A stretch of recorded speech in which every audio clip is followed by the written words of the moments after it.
All right, Dolphin fans, here we go. This is the big one.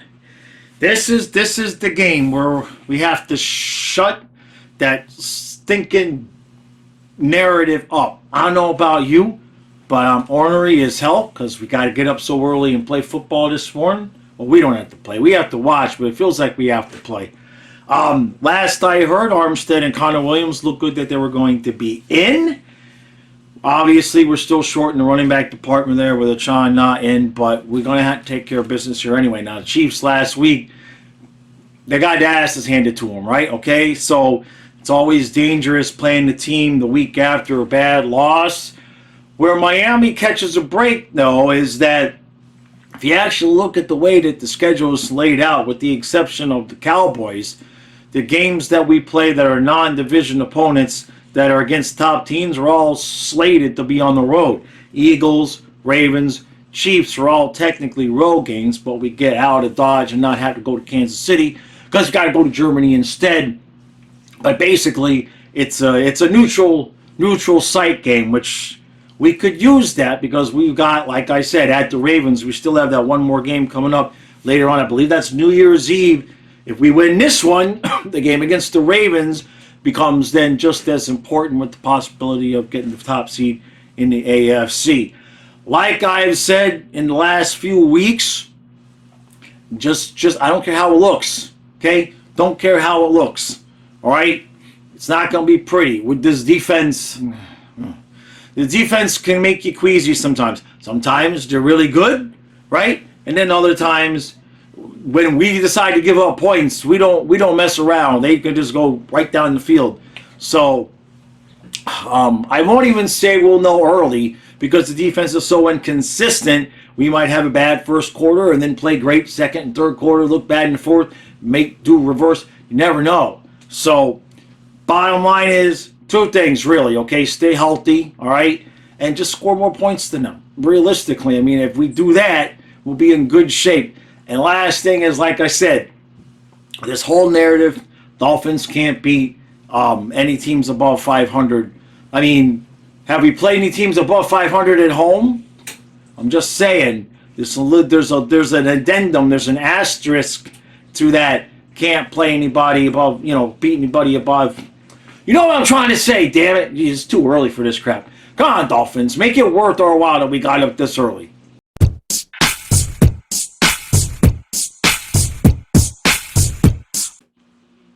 21-0 Chiefs at halftime. Now, at some point, the narrative of we can't beat good teams might actually end up being true. Every time this offense goes up against a good defense, McDaniel's getting schooled. And as much as I love the guy as a coach, the way that the offense functions, we know Tua's thrown to a spot. Well, how many times have we seen there's guys open down the field? When we're throwing the ball forward down the field, guys are open. But then he's got to do one of his gadget plays that sometimes work, but then these little bubble screens.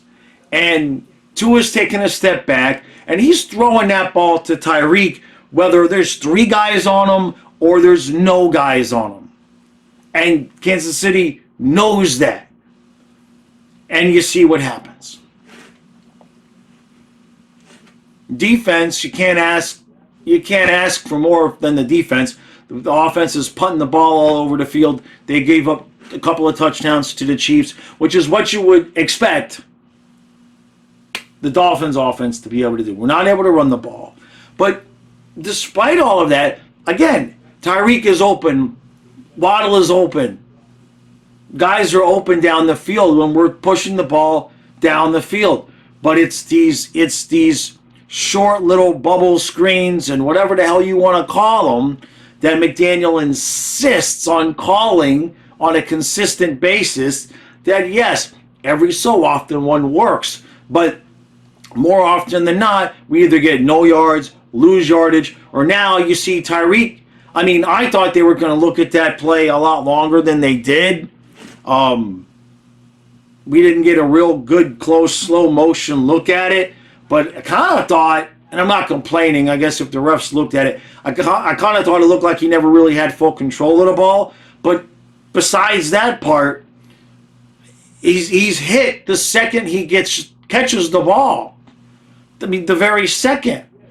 So somehow, someway, there's got to be a better option than Tua taking one step back and clocking and throwing to Tyreek when there's a guy right there ready to hit him. What kind of bullshit play is that?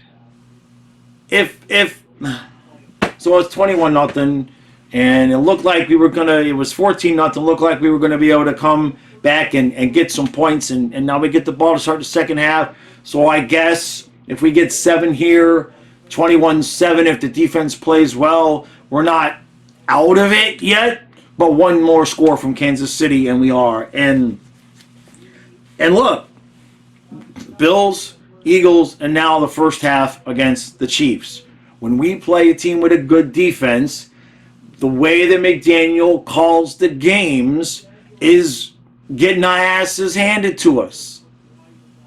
It's very, very difficult to put into words because he's extremely creative, but within that creativity, he's predictable in the sense of when Tua takes a step back, that ball is going where that ball is going, whether or not the wide receiver is open, covered, double covered, triple covered. Tyreek made an amazing catch. There were literally 4 Chiefs in a box around him. So I get the temptation because of the times it works. And I don't mind taking those chances down the field, 15, 20 yards down the field. You're trying to throw into a window, okay. But this crap, somehow, someway, McDaniel needs to stop outthinking himself and just throw the ball down the field. I hope I come back and we've managed to put together something and come back and win this game, because if not, there's not going to be any arguing with the people, and they're going to be right. If this game continues the way it is, the Dolphins, until proven otherwise, are pretenders and can't beat good teams. There's just no way around it. The first time against Buffalo, all right. Then the Eagles, all right, on the road at night, okay. But if it happens 3 times in a row now, where the offense just gets the asses handed to them by a good team, I'm sorry, but at that point it becomes the truth. Let's move on second half, see how this goes.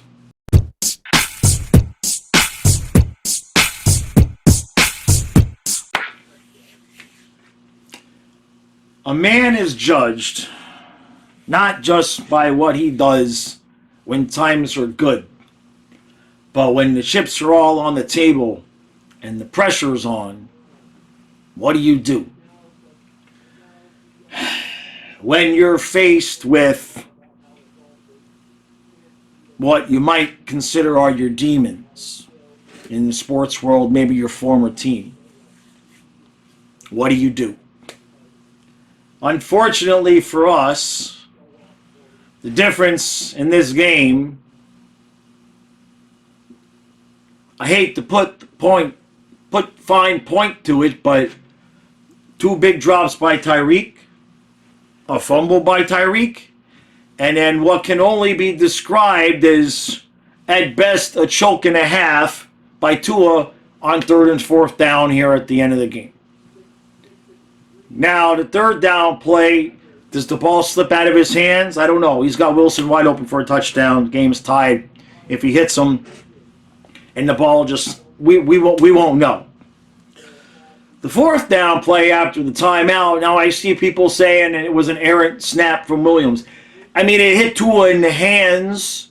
I get that it wasn't here. It was kind of here. But it hit Tua in the hands. In the hands. So 2 times we had the ball, 4th quarter, driving, and 2 times the offense could not get the job done. And between that and the Tyreek fumble, which I see a lot of people on Twitter saying that it wasn't a complete pass. We didn't get a long, good look at it. If there's Chiefs fans in here, I'm not blaming the refs for that. Dolphins had plentiful opportunity to come back and win this game if they played the way we play against the crap teams. I'll give them credit. 21-0.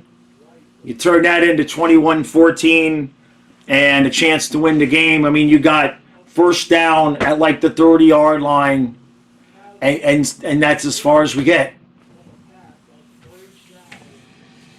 Brutal way to lose a game like that. But Tyreek felt that pressure out there today, and there's no way around it. One drop, 2 drops, 3 drops and a fumble playing against your former team is a choke job. I love Tyreek. He's the cheetah. I'll be cheering for him all the way around. But it is what it is. He felt the pressure, and he coughed it up in more ways than one. Tua, I mean, I got to hear those final 2 plays explained. We'll just put it that way. What the hell was that on third down? Did the ball just slip out of his hands? Was he thinking Wilson was going to cut a different way? What was the deal there? And second thing is that snap. How do you have the bad snap? How do you not handle the snap? It wasn't uncatchable. Choke. And some of you Dolphin fans might not like that. But truth hurts sometimes. They choked. The defense balled out today. Defense gave up 2 touchdowns to the Chiefs, blanketed Kelsey the whole game, shut him out the whole second half. Shut him out after 14-0, completely 0 on the board for the Chiefs. And our offense found ways to lose this game. Whether it would be a terrible play call from McDaniel in the first half, the pitch to Ahmed. I mean, we're moving the ball, and next thing you know, it's 2nd and 16 because you're trying to pitch to Ahmed.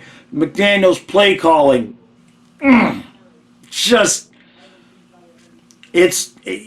don't want to take the clipboard away because he does call a good game for the 80% of the time. But the other 20% of the plays are killing us. Just killing us. Nice see after the game. Tua going up, hugging Mahomes, smiling. Guys are smiling and laughing. Not a pleasant look, I tell you that. I don't think there's any smiling, laughing Dolphin fans right now.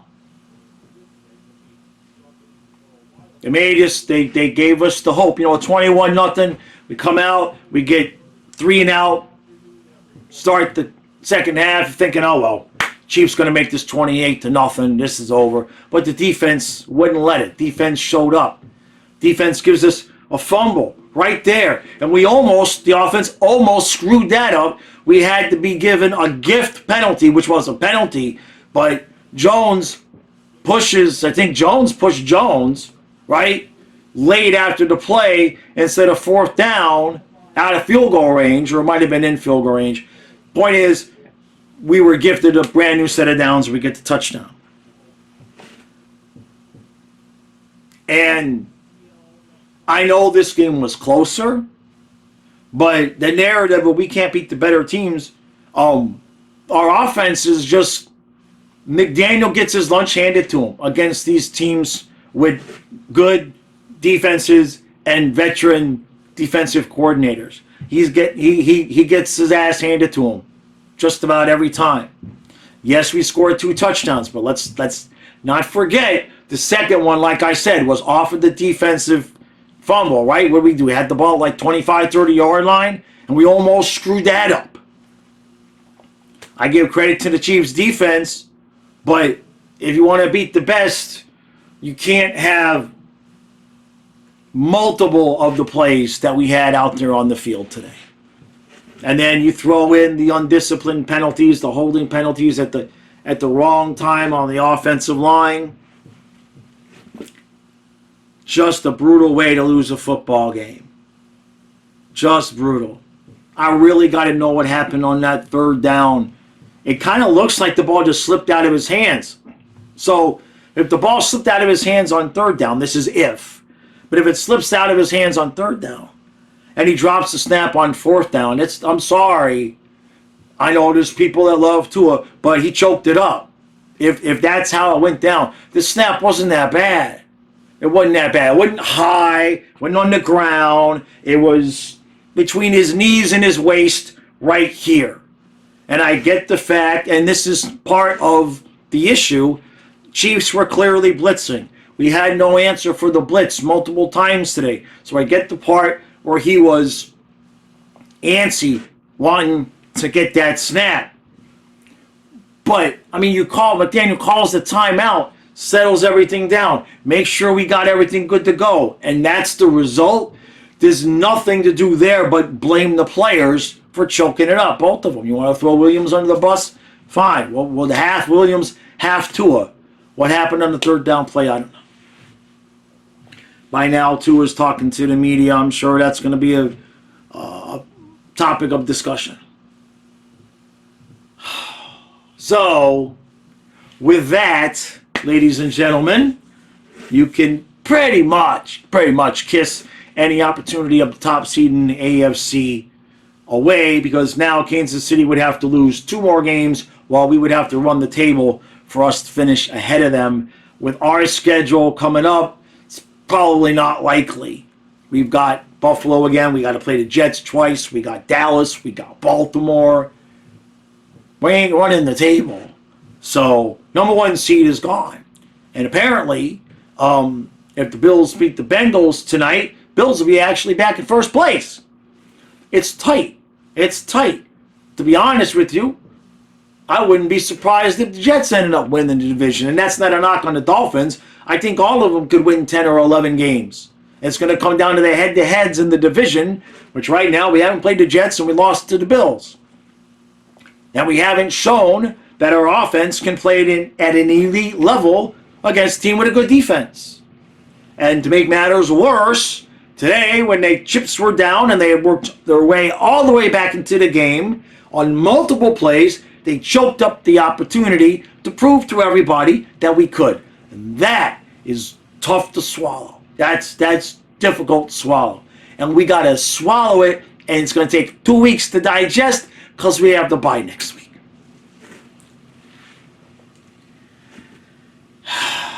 I could go on. I could keep going. Most of these recaps of these Dolphin games have been unemotional and they've been short. But now I'm pissed because, number 1, I don't like going on Twitter and having to deal with people saying that Dolphins can't beat good teams, because you want us to be able to tell them that's not the case. We can. Well, 0 for 3 is 0 for 3. 0 for 3 is 0 for 3. You can't. There ain't no arguing. I don't want to see any of you Dolphin fans on social media telling people that's not true, because it fucking is. It just is. Right now, in this moment, we can't beat a good team because we haven't. You get 3 chances at it and you strike out 3 times, 3 strikes out. You see what I'm saying? So it is what it is, Dolphin fans. Own it, accept it, hope it gets better. Find the energy to keep believing in the team. That's all fine, well, and good. But we are what we are. You're either married or you're divorced. Right now, we're divorced, okay? The papers have been signed. The judges, the gavels, okay? Divorced. You ain't still kind of married after the divorce. We done divorced. You see what I'm saying? Okay? It's until they prove they can do it, we can't. So that argument, and it pisses me off seeing it, right? And there's been plenty of people sticking up. That's not, no, come on, all these excuses that Dolphin fans like to make. Well, what excuse we got today? The only excuse we really have today is our coach got ass kicked and our top 2 players choked up opportunity after opportunity. Those are the excuses we got, and they ain't good. I don't want to make those excuses, so just accept that we're not good enough yet. We might get good enough. The talent's there. We sure as hell know Tua is capable of catching that snap and completing a fourth down pass. We know he's capable of doing that. But is he capable of doing it under the brightest lights, under the heaviest pressure in the NFL? That question has not been answered yet. And it doesn't matter how many thousands of yards he has and his completion percentage in all the areas that we rank number one. None of that matters. What matters is on 4th and 10, when the pressure's on, can you catch a bad snap, focused in enough, and complete the pass on 4th down? And no. No, right now the answer to that question is no. Dolphins fall to 6-3, which still many people would have taken at the start of the season. But we've done basically, if you opened up this schedule at the beginning of the season and you looked at it and you saw 3 games, you said Buffalo, I don't know, Philly, I don't know, the Chiefs, yeah, good luck to us. So it's gone as we could have expected it to go. Problem is if we want to get where we want to go, we're going to have to get to the point where we sit there and look at Buffalo and go, yeah, we can win that game.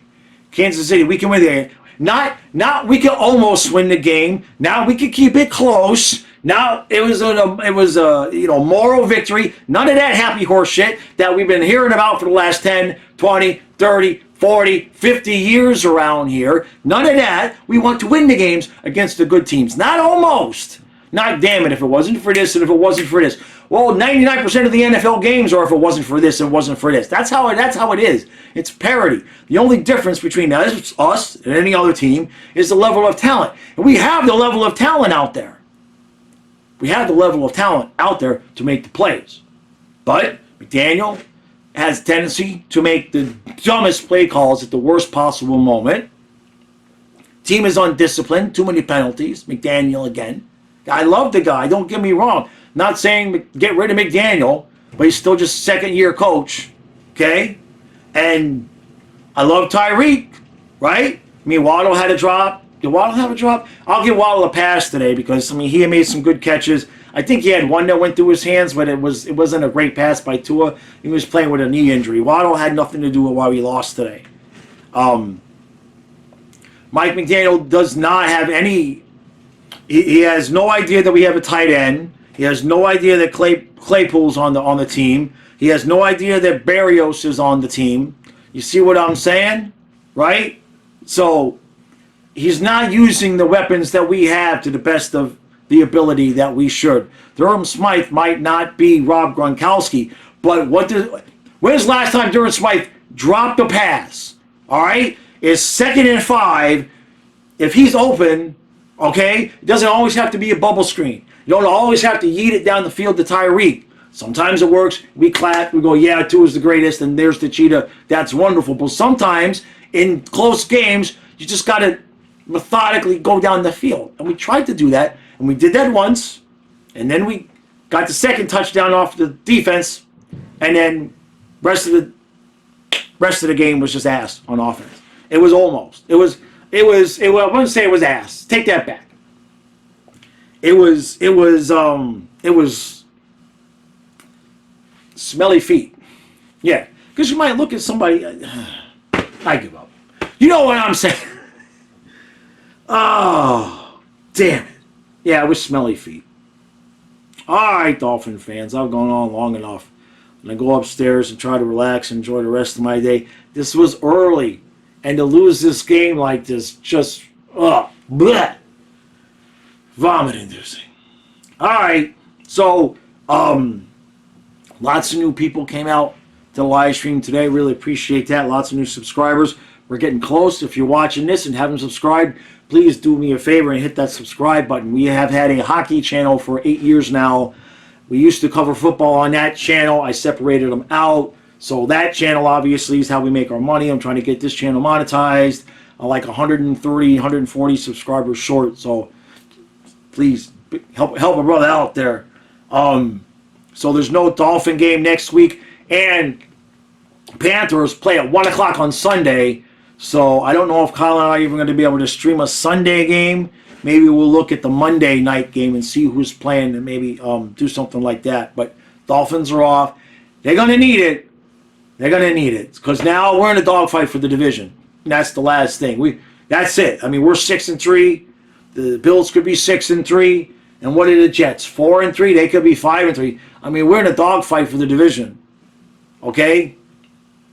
You lose a couple games to the Jets and Bills, we're not even guaranteed a playoff spot. AFC is tight. Okay? 1 loss, 2 loss, you're good. But you get to those 3 loss teams and go look at the standings. Everybody's got either 3, 4, or 5 losses. And now we're in that bunch where you got to win our games. Got to win some games. All right, everybody. We'll see you again tomorrow.